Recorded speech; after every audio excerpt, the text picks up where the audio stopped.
Assalamualaikum warahmatullahi wabarakatuh. Kami dari kelompok 6 Paralel 1 di sini ingin mempresentasikan rekayasa wilayah di tapak kami, yaitu Geraha Apresiasi Seni Lukis Anak di Yogyakarta. Berikut ini ada anggota kelompoknya. Dari kelompok ini ada Alika, Manajla, Raisa, Naila, dan Amanda. Untuk latar belakangnya, seni lukis merupakan salah satu media yang digunakan untuk mengapresiasi sisi emosional dan kepribadian manusia, dan juga menjadi wadah pembelajaran keterampilan motorik dan kreativitas. Oleh karena itu, bangunan Geraha Apresiasi Seni Lukis dan Anak ini merupakan salah satu wadah pembelajaran yang harus dirancang, ditata, dan didesain dengan baik, sehingga dapat memberikan manfaat bagi anak-anak maupun kalangan pengunjung lainnya. Untuk landasan teorinya dari tapaknya sendiri merupakan areal yang digunakan untuk melakukan suatu kegiatan yang perencanaan atau perancangannya dilakukan dengan tujuan dan manfaat tertentu. Lalu untuk perencanaan tapak merupakan kegiatan yang meliputi pengumpulan dan penginterpretasian data sampai mengidentifikasi masalah dan pemecahan masalahnya.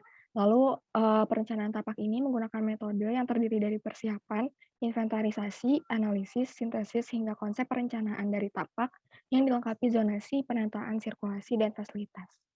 Ini adalah site Geraha Apresiasi Seni Lukis Anak di Yogyakarta yang fasilitasnya cukup memadai. Bisa kita lihat fasilitasnya di sebelah kanan ini ada bicycle parking, children art gallery, children canteen, dan lain-lainnya.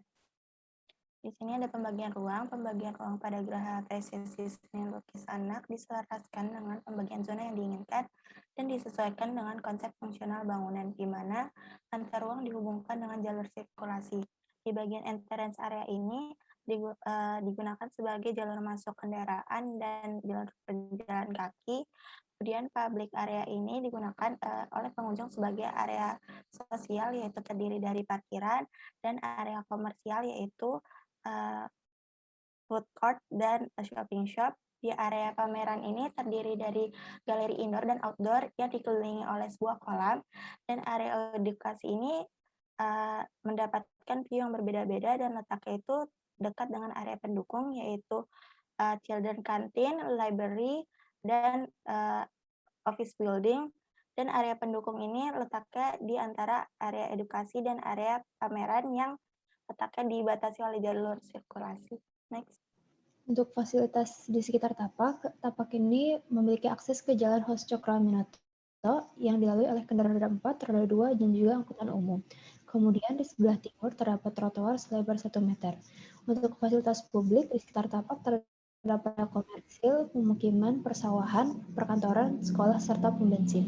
Selanjutnya, untuk utilitas yang ada, yang pertama ada sistem jaringan air. Untuk air bersih didistribusikan dengan sistem downfeed distribution, yaitu air bersih dialirkan dari PDAM dan sumur air ke water tower, kemudian dialirkan ke ruang-ruang dengan gaya gravitasi. Selanjutnya, untuk air kotor dibuang ke sumur peresapan dan selokan yang terdapat di sekitar site. Prinsipnya, untuk air hujan disalurkan menuju parit atau sungai, untuk air kotor dialirkan ke sumur peresapan, untuk air kotoran dimasukkan ke dalam septic tank yang akan dialirkan ke sumur peresapan.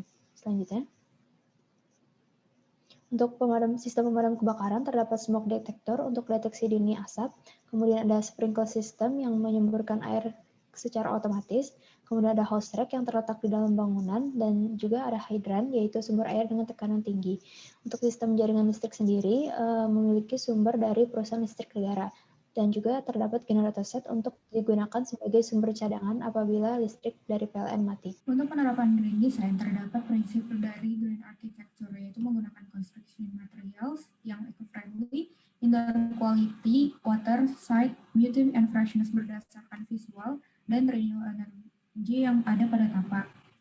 Untuk itu kami mengimplementasikannya dengan permeable pavement pada pedestrian walks, yang mana di sini terdapat strukturnya, yang mana strukturnya ini mendukung untuk filtrasi air yang memisahkan air kotor akan menyerap ke dalam tanah dan air bersih akan ditampung untuk digunakan ulang seperti untuk penggunaan menyiram vegetasi.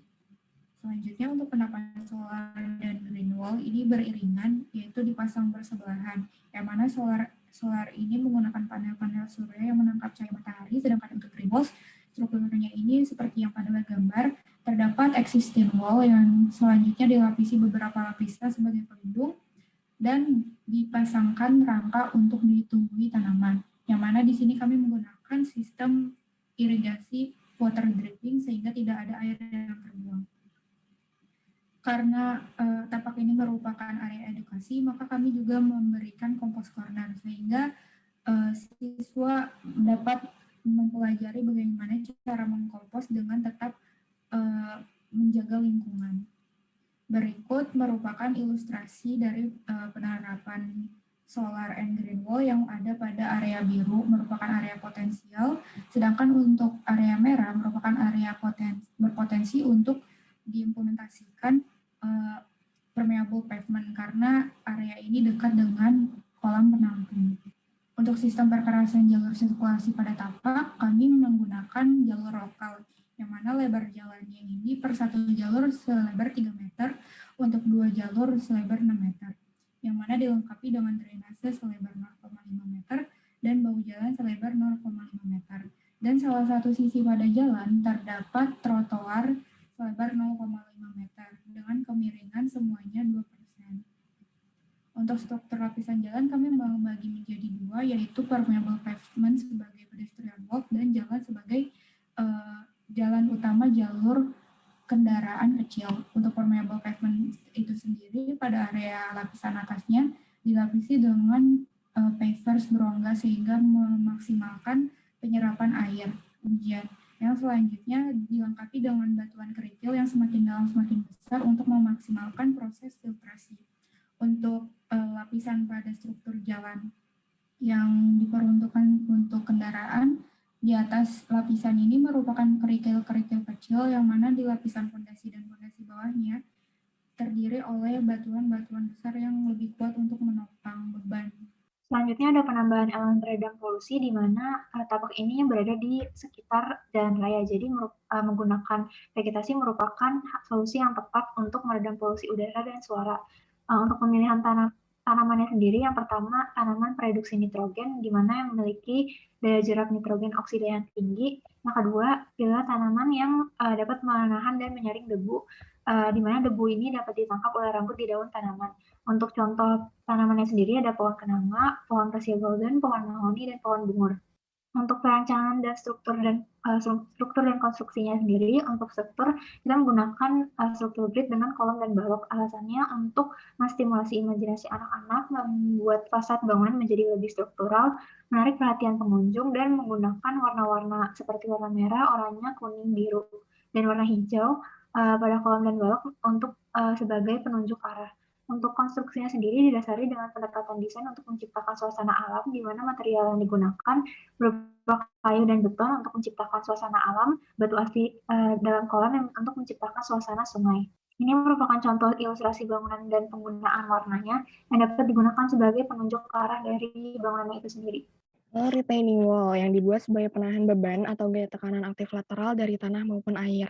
Nah, retaining wall ini dirancang harus untuk menahan gaya momen guling, gaya berat retaining wall itu sendiri, gaya lateral dari tanah atau air, gaya gelincir, dan gaya angkat.